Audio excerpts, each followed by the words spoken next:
Bases psicológicas de la educación musical de Edgar Willems. Capítulo 8. La melodía. Con excepción de ciertos casos en la música negra, oriental o de otro tipo, la música no se hace con sonidos sino con relaciones sonoras. Con el intervalo melódico, pues, empieza la música, y el ser humano expresa su amor por la belleza sonora, sus emociones y sus sentimientos. La forma melódica es tributaria del ritmo que, por ser el elemento más material, tiene prioridad en la música. Sin embargo, la melodía tiene la preeminencia. Siempre ha sido y continuará siendo el elemento más característico de la música. Las tendencias científicas materialistas quisieran hacer derivar la melodía del ritmo, considerándola como un epifenómeno de la actividad dinámica. Hemos señalado en otra parte que, desde el punto de vista de las razas, los negros, considerados en su conjunto como primitivos, tienen una música rítmica, los orientales, una música melódica, y los occidentales, una música armónica. Pero es preciso subrayar dos puntos importantes.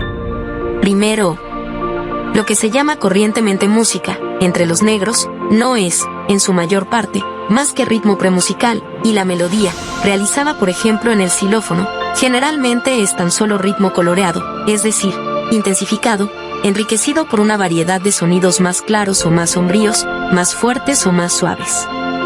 Análoga observación puede hacerse en el terreno del color, con relación al dibujo, ritmo. Segundo, allí donde los negros realizan melodías interesantes, que es la excepción, a menudo no tienen conciencia de ello y lindan con el grito, con el dinamismo vocal instintivo. Las palabras, cuando las hay, importan poco y la melodía no las ilustra. Notemos, al pasar, que muchos compositores de canciones se inspiran actualmente en los negros y llegan a inventar melodías que se creerían auténticas. Pero se puede observar que se apartan entonces de la melodía, tal como la entienden los occidentales. Van, de hecho, hacia la negación de la melodía misma, abandonando el terreno de la afectividad emotiva para limitarse al de las sensaciones dinámicas y fisiológicas. Si la melodía propiamente dicha casi no existe en los negros del África, no sucede lo mismo con el ritmo, en el que descuellan.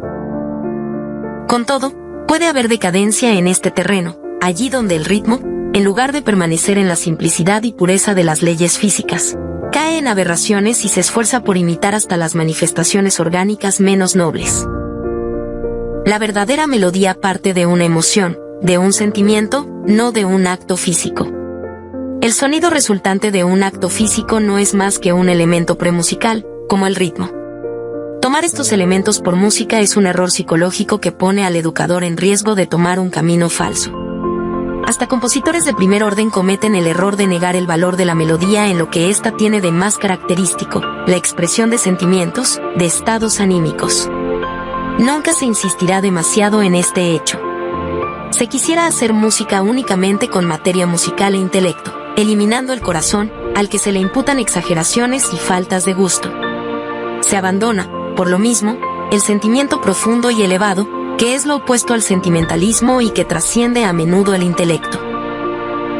Muchas de nuestras convicciones en lo que concierne al ritmo y la melodía parten, ya del contacto que hemos tenido con los negros, en ocasión de realizarse exposiciones coloniales, ya de espectáculos auténticos de música oriental a los cuales hemos asistido, o también de discos exóticos que hemos escuchado.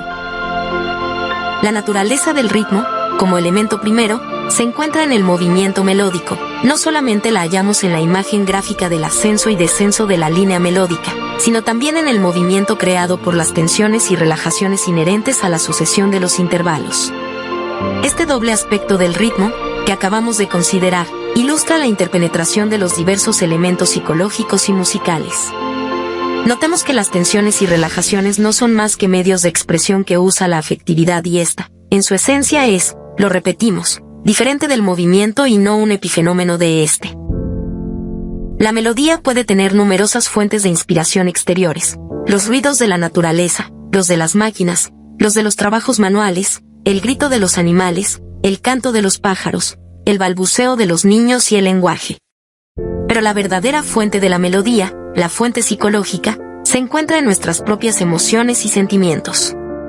Pocos músicos jóvenes, en sus ensayos de composición e improvisación, saben recurrir a la vida interior o a los mismos elementos melódicos exteriores que acabamos de enumerar. Al frecuentar la música de los maestros, y está bien que así sea hasta cierto punto, trabajan con los materiales de los mismos y con frecuencia, sin darse cuenta, solo hacen un trabajo de imitación, exterior, superficial y sin relación directa con su propia personalidad.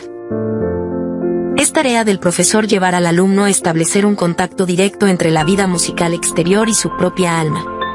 Uno de los mejores medios para profundizar en el elemento melódico es el estudio de los intervalos melódicos. De esto nos hemos ocupado extensamente en el tomo segundo de El oído musical.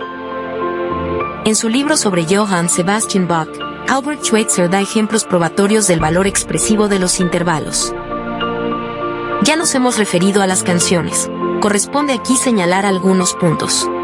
Primero, las canciones que se hace aprender a los niños en la primera y segunda infancia son frecuentemente demasiado difíciles y no llegan a satisfacer al principiante. Además, las palabras conducen a veces al sentimentalismo. Por eso, los más destacados pedagogos modernos preconizan el empleo de bellos cantos populares, simples y profundos. Segundo, nunca se será demasiado exigente con respecto a la prosodia. Con todo, ciertos compositores no reparan en esto. Una canción debida a la pluma de un excelente músico tenía, como primera versión, una prosodia defectuosa. Al sur del Alpe hay un chamán. Una versión ulterior modificó el texto, que quedó así: los Alpes encontró una hermosa gamuza. ¡Qué diferencia para todos aquellos que son sensibles al ritmo musical y poético! Además, cuando las sílabas principales son puestas de relieve, las palabras se hacen inteligibles para el oyente. Hay casos, sin embargo, en que el genio popular ha colocado por instinto el acento en forma irracional, pero en beneficio del ritmo musical. Tomemos, por ejemplo, la canción El puente de Aviñón.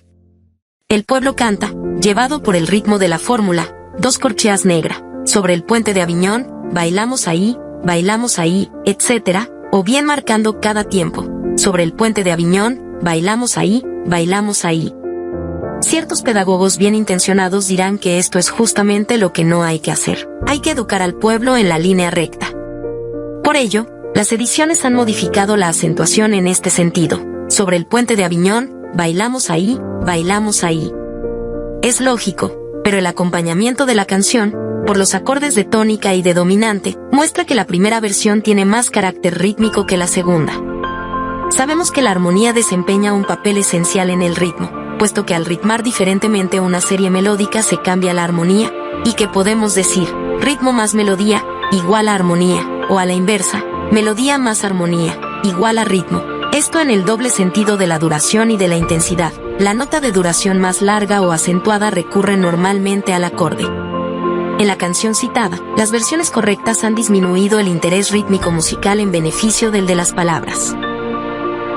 Observemos también que cierto antagonismo entre los dos ritmos puede añadir agudeza a una canción y acentuar, eventualmente, el carácter cómico o voluntariamente anormal. No obstante, en numerosos casos de mala prosodia se trata, desde el punto de vista artístico, de una simple negligencia.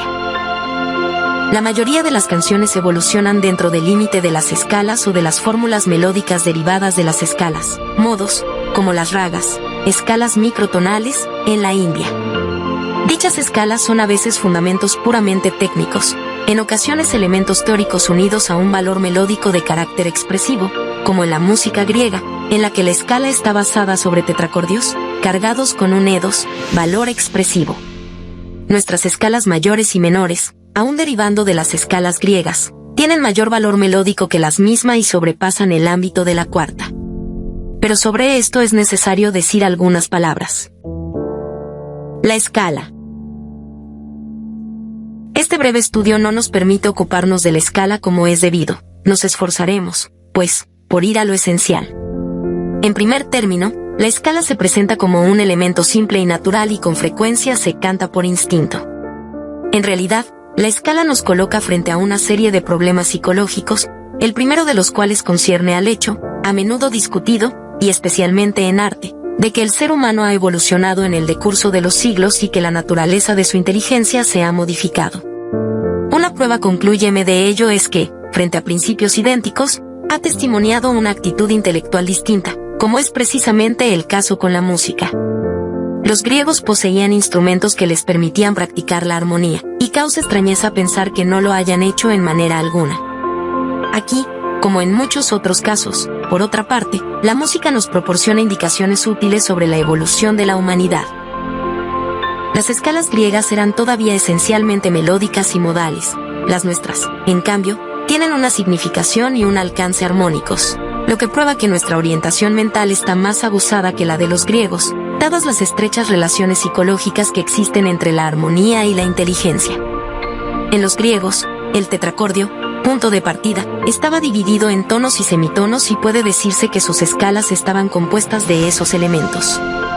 Todo es enteramente distinto en nuestra escala. Esta comprende muchos tonos y semitonos, pero que no la constituyen, no son más que un resultado y no los elementos fundamentales. La escala diatónica moderna está formada por 7 relaciones sonoras diferentes, con una nota inicial, la tónica. Estas relaciones, estos intervalos, poseen valores físicos y psíquicos característicos. Cada grado de la escala tiene, además, una función tonal bien señalada. Son 12 los intervalos que constituyen la escala cromática, de allí las ilimitadas posibilidades expresivas. Con todo, el número de funciones tonales sigue siendo el mismo que en la escala diatónica.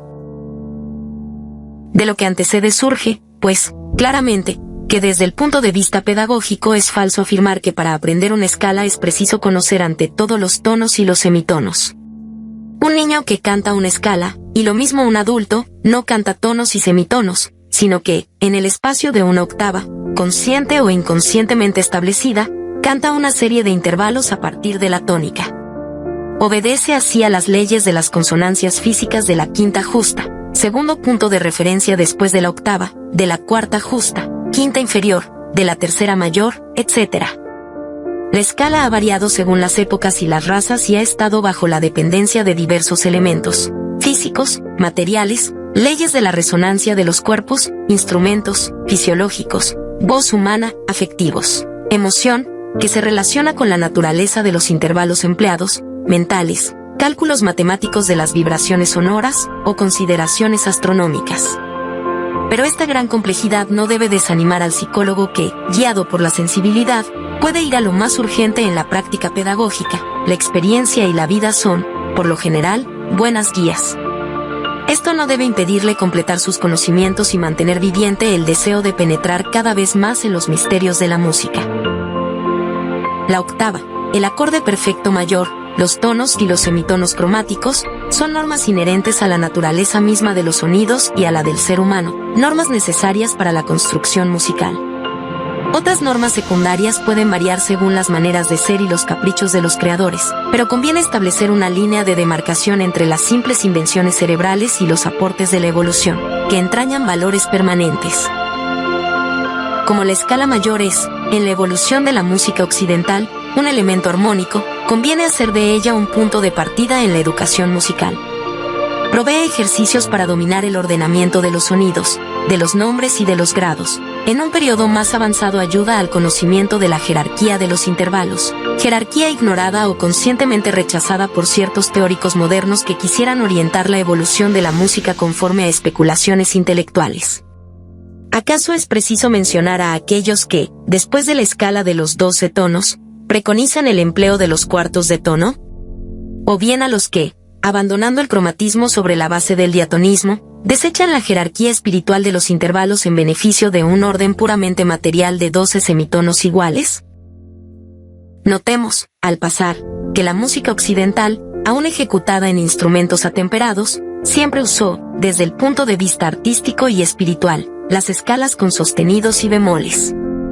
¿Tenemos derecho de esperar del porvenir una nueva jerarquía, más amplia y más profunda? Krennek escribe, tal vez de la práctica habrá de desprenderse el secreto del nuevo ordenamiento de la materia sonora, que aplicamos por instinto sin saber exactamente por qué. Krennek había decretado la quiebra completa del sistema tonal, pero 20 años después, en 1953, escribió en el Trimestre Musical un artículo titulado ¿La técnica de los 12 tonos está en su declinación? Donde fuego hubo, cenizas quedan. Un sistema tan periférico como el de los 12 tonos no puede destronar, porque sí, al que desde Pitágoras ha presidido la evolución de la música. Esto no significa, ni mucho menos, que no pueda aportar elementos nuevos y enriquecer la paleta musical. Favorece la liberación de reglas demasiado rígidas, que han constituido una traba para la expansión de la música del pasado. También es interesante, por así decirlo, en su aspecto negativo, cuando se adopta un sistema arbitrario, desprovisto de vida, es indispensable compensar la inercia y el vacío con una intensificación de otros elementos, tales como el ritmo, la sonoridad, la orquestación. Esto es lo que ocurre, a menudo, con los compositores modernos que siguen los principios de Schoenberg. Además, al no representar ninguna norma vital, el sistema atonal y el sistema serial se prestan a la expresión de sentimientos y de estados de alma morbosos, lo cual, desde el punto de vista artístico, puede ofrecer cierto interés. Los intervalos melódicos. En los tratados de música o de armonía tradicionales buscaríamos en vano un capítulo concerniente a los intervalos que pueda satisfacernos. Citemos, sin embargo, el Tratado de Armonía, de Agebhardt, en el cual se ha reservado un lugar a la melodía y a los intervalos. Pero ha sido necesario esperar a los grandes maestros modernos para que la escritura a dos voces sea considerada como preparatoria de la armonía. Este hecho se presta a muchas consideraciones psicológicas. Primero, cosa sorprendente, en la educación tradicional se pasaba por lo general sin transición del solfeo a una voz, a la armonía a cuatro voces. Esto muestra el empirismo de los procedimientos utilizados, pues si nos atenemos al punto de vista auditivo, una práctica de 2 y hasta de 3 voces debe poder ubicarse normalmente entre la de 1 y la de 4. Segundo, la armonía se enseñaba sobre una base más intelectual que auditiva. Tercero, la ciencia de las emociones y de los estados afectivos estaba en su infancia, como aún lo está actualmente, por otra parte, y ello no solo desde el punto de vista musical, sino también del de la psicología general. Una psicología de la música bien entendida debería permitir la aplicación de un sistema completo y armonioso, en el cual la afectividad, representada particularmente por el intervalo, encuentre su lugar apropiado en el conjunto. La naturaleza del intervalo ha sido poco estudiada, sin duda a causa de su carácter afectivo. Pensamos también en el grito, el lamento, el lenguaje, etc. El intervalo melódico, ya lo hemos visto, depende directamente de la emoción producida por las relaciones sonoras. El intervalo armónico está a mitad de camino entre el intervalo melódico y el acorde armónico, en el sentido de que todavía no constituye más que una sola relación sensible de sonidos. El acorde demanda una armonía entre dos relaciones, por consiguiente, entre dos intervalos, por ejemplo, una quinta y una tercera. En el tomo segundo de El oído musical hemos hecho notar, sin pretender haber agotado el tema, los siguientes aspectos del intervalo. Primero, el intervalo puede ser considerado en su aspecto cuantitativo, número de grados que separan las dos notas, o cualitativo, valor sensorial y afectivo. Segundo, puede ser ascendente o descendente, que quiere decir dos cosas distintas. Tercero, puede ser positivo o negativo, constitutivo o no constitutivo. Sol-do, en la escala de sol, representa la relación de tónica a subdominante. Es una cuarta positiva. El mismo intervalo sol-do, en la escala de do, representa la relación de dominante a tónica. Es, pues, una quinta invertida o una cuarta negativa. Esto puede presentarse para todos los intervalos en mayor o menor grado. Do-mi, en la escala de do, es una tercera positiva. Mi-sol, complemento de do-mi en la quinta do-sol, es una tercera negativa y, aun siendo menor, participa del carácter mayor del acorde do-mi-sol. Psicológicamente hablando, es decir, desde el punto de vista del valor vital, es nula, pues en el acorde mayor no hay más que una quinta y una tercera mayor. Mi-do, en la escala de do, es una sexta negativa, inversión de la tercera positiva do-mi. El mismo intervalo, en la escala de mi menor, es una sexta menor positiva. No hay más que tocar sucesivamente los intervalos mi-do y mi-bemol o do, para comprobar que ambos toman el carácter de la tercera positiva de la cual son la inversión. La sexta menor suena mayor y la mayor, menor. Descartes fue uno de los primeros en presentir el carácter dudoso de la cuarta, cuando decía, la cuarta es una consonancia, pero es la más desdichada de todas. En su diccionario, Riemann ha precisado los dos significados diferentes de la cuarta, pero ¿se ha hablado de la bivalencia de los otros intervalos? Cuarto, un mismo intervalo puede tener un significado distinto según el lugar que ocupe en la escala o en una melodía. Es una cuestión de relatividad. Un intervalo como sol-si, por ejemplo, en la escala de do, es la tercera positiva del acorde de dominante, pero el sol y el si son, respectivamente, la quinta y la séptima de la tónica. 5 grados, un intervalo puede ser tonal o atonal. Una cuarta aumentada, tomada atonalmente, no tiene el mismo valor que la misma cuarta tomada en una escala cromática. Por ejemplo, do fa sostenido, en do, la primera no tiende a resolverse, mientras que la segunda exige una resolución. Este último caso concierne íntimamente a las teorías modernas atonales o seriales. Lleva, de hecho, muy lejos, y merece ser cuidadosamente examinado, puesto que pone en tela de juicio las teorías de Pitágoras, que han guiado a la música hasta nuestros días. En la música hay leyes de equilibrio, hay normas, se puede hacer equilibrismo y cosas anormales, pero a condición de dominar primero las leyes naturales. No hay, pues, ningún riesgo, sino por el contrario, en conducir a los alumnos según las leyes normales de la audición, que no son enteramente las adoptadas por la armonía tradicional, y ayudarlos a liberarse de ciertas leyes dominándolas, como, por ejemplo, las leyes de la resolución de los acordes de séptima. Por otra parte, comprobamos una vez más que ciertos compositores modernos, despojando deliberadamente al intervalo melódico y armónico de su valor afectivo, se ven obligados a buscar compensaciones en el dominio del ritmo y de la organización intelectual, a fin de disimular la falta de vida interior. Es por lo que van, a menudo sin darse cuenta, hacia un arte puramente decorativo, al que confunden con el gran arte, como por otro lado ocurre con buen número de pintores contemporáneos. La improvisación melódica. Todo alumno, desde el comienzo hasta el final de sus estudios, para estar en la línea musical natural debería practicar un mínimo de improvisación. En esta, una cierta intuición del carácter único de la música favorece, según las leyes de la vida, la fusión de diversos elementos rítmicos, sensoriales, melódicos y armónicos. Es posible, evidentemente, sentir esta unidad escuchando las obras maestras, pero hay en la improvisación un elemento personal de vida interior, de creación, como si el alma se abriera a una inspiración auténtica, que nada puede reemplazar. Goethe expresa bien la diferencia entre el goce artístico y la creación, cuando dice, el diletante confunde los efectos que recibe, en su sensibilidad, de la música, con las causas y los elementos de la música, y cree poder hacer de la suya una sensibilidad productiva y práctica, como si se pudiera producir una flor con el perfume de la flor. Cuando el niño improvisa, hacia los 2 o 3 años, y el caso se presenta a menudo, todavía está en la tonalidad y la arritmia, exhala, frecuentemente con amor, un estado de alma, un pensamiento.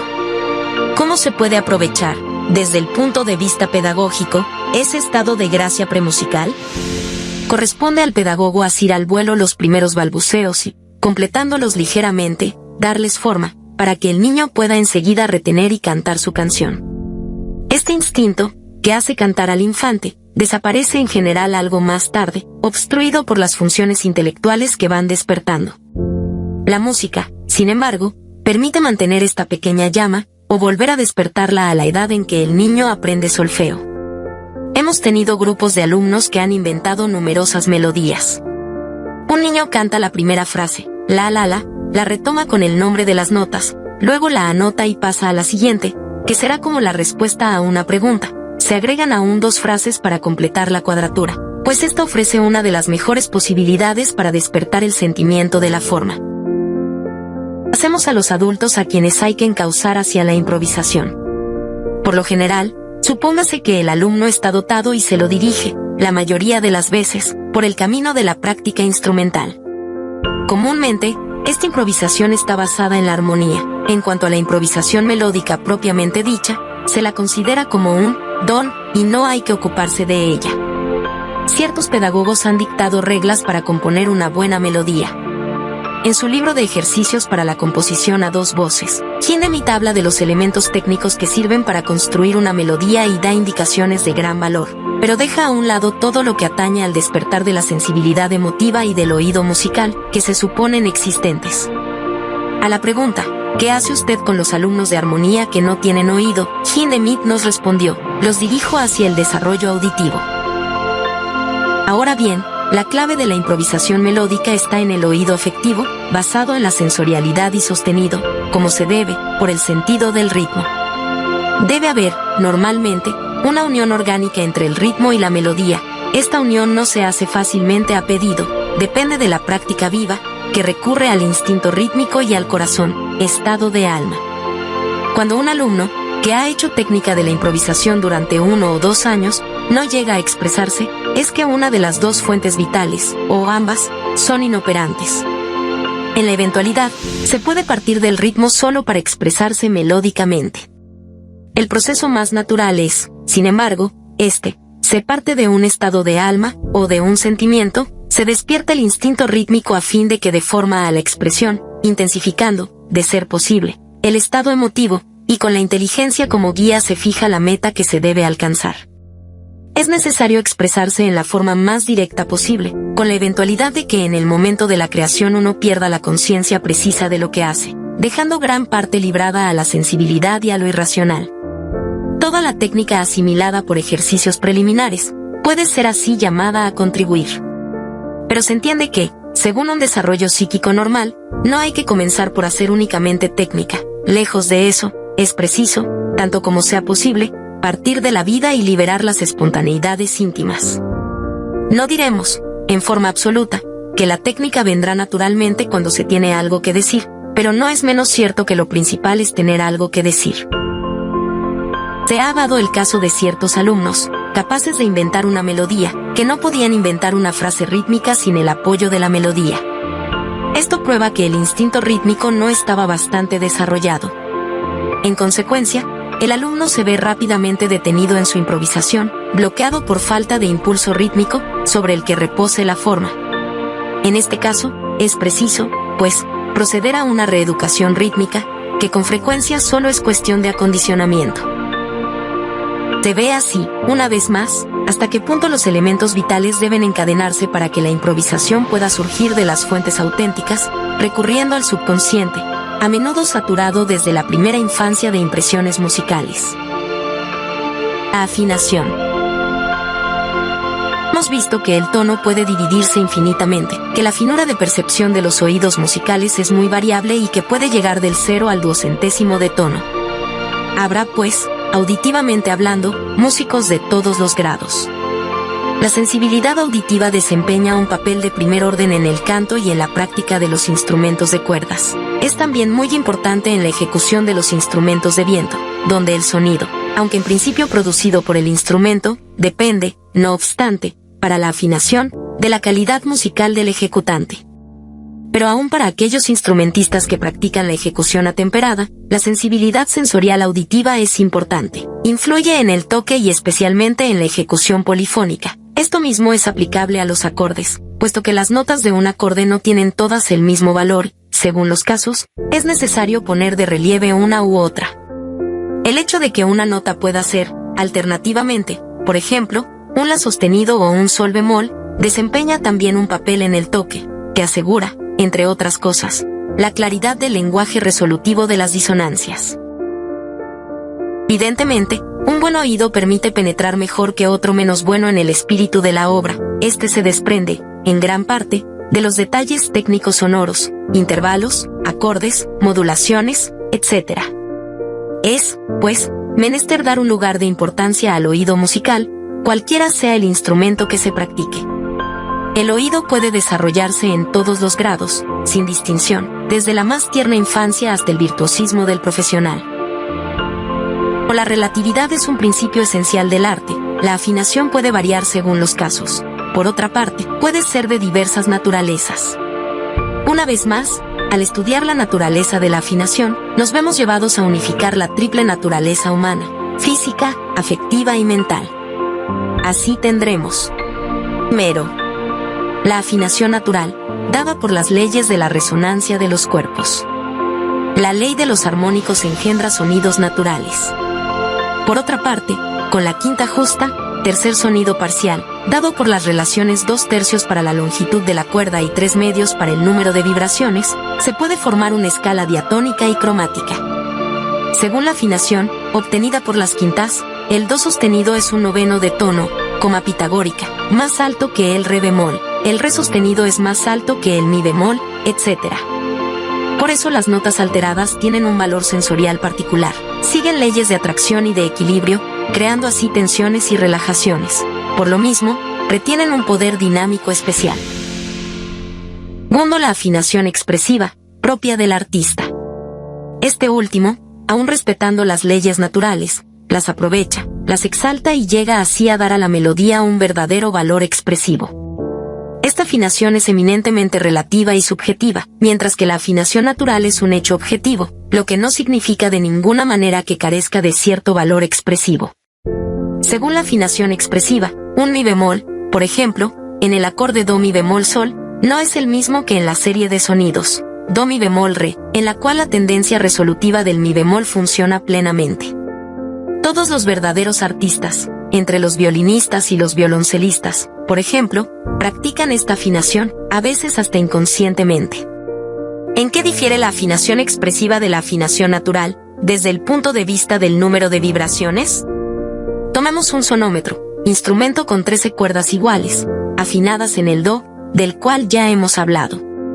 Coloquemos los arcos de manera de obtener, en cuerdas diferentes, el fa sostenido y el sol bemol. Según la afinación natural, estos dos sonidos distan entre sí un noveno de tono. Desplacemos el fa sostenido hacia arriba y el sol bemol hacia abajo, duplicando la separación entre los dos. Obtenemos así un bello fa sostenido, cuya tendencia resolutiva hacia arriba es más caracterizada que el fa sostenido natural, lo que al mismo tiempo satisface al oído. Lo mismo habrá de ocurrir con el sol bemol y su resolución hacia abajo. Según el caso, ciertas alteraciones, expresivas hasta lo patético, pero, atención con el sentimentalismo, pueden llegar a ser cuartos de tono. Lo mismo pasa con ciertos ornamentos, bordaduras, por ejemplo, que pueden llegar a ser cuartos de tono, con lo que se obtiene una ligereza que no se lograría con semitonos. Tercero, la afinación atemperada, que data de comienzos del siglo XIX.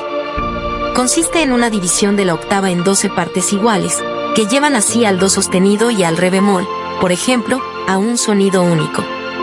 Esta afinación fue creada por razones prácticas, sobre todo instrumentales, facilidad de ejecución, economía de lugar, de cuerdas, tubos, etc. Es equilibrada, neutra y de orden esencialmente armónico, facilita la ejecución y la modulación en las 15 tonalidades mayores y menores. El temperamento crea normas que satisfacen al oído armónico, pero en modo alguno al melódico. Ha sido inventado con un fin práctico, pero a menudo hiere la sensibilidad. Instrumentistas, no sometidos al temperamento, pueden practicar constantemente la afinación expresiva, artística.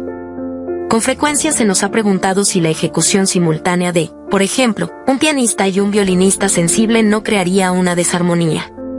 Nuestra respuesta es, todo lo contrario. La diferencia entre un re bemol atemperado y el re bemol pitagórico solo es de un 18avo de tono, y la diferencia entre el re bemol atemperado y el re bemol expresivo tan solo de un noveno de tono. Esta diferencia no produce una disonancia sino una pulsación agradable que da vida al sonido. Como lo hemos visto, esta pulsación es utilizada en el órgano y en el armonio para los registros unda maris y vox celestis o para otros registros expresivos. En el tomo primero de El oído musical hemos desarrollado el capítulo referente a la afinación y dimos ejemplos musicales sobre la práctica de la afinación expresiva. Los instrumentistas responsables de la justa afinación de la melodía, y más aún el cantante, salen beneficiados si practican ejercicios que les permiten adquirir el dominio de la afinación expresiva, melódica por excelencia. Paralelamente con la música, y ello prueba la validez de la clasificación propuesta, se pueden encontrar estas tres formas de afinación en el dominio del dibujo y de la pintura. El aparato fotográfico da la afinación natural, física, el dibujante acentúa las características, traduciendo su sensibilidad. El artista de poca envergadura que se esfuerza por hacer a su modelo parecido y a la vez lindo, para halagarlo, atenúa en cambio las mismas características y lleva a su modelo, tanto como sea posible, a una cierta norma. Da así pruebas de intelectualismo más que de sentido artístico, de oportunismo, más que de amor por el arte. Podrá hablar de una cuarta afinación, pero se trata solamente de una deformación de la afinación expresiva, es la afinación caricaturesca. Se la encuentra frecuentemente en el dibujo y en la pintura, donde constituye un género admitido. En la música la descubrimos fácilmente en el músico diletante y, en un grado a veces manifiesto, en los cantantes de variedades. Resumen, al insistir en el valor de este ordenamiento, repetimos que la afinación natural es de orden sensorial, físico, la afinación expresiva es de orden melódico, afectivo, y la afinación atemperada es de orden armónico, mental. Meditar sobre este ordenamiento, aunque no se llegue a precisar la naturaleza profunda de los elementos que lo constituyen, es una actitud psicológica que favorece a la pedagogía.